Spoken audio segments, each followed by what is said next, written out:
Good day po for RP Santiago promo as of August 15, 2026.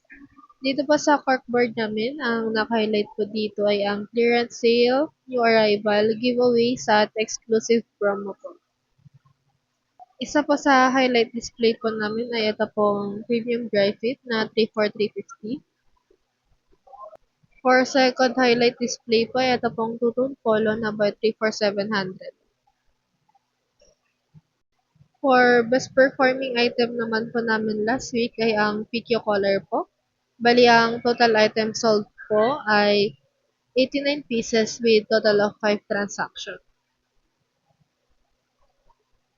Ito naman po ang Facebook page ng RP Santiago. For posting naman po ay ito pong two-tone polo. Bali ito po yung nasa corkboard po namin. Bali may hashtag na din po ito and then caption and then na story na din po. For second posting po ay ito pong done orders po namin ng first week of August.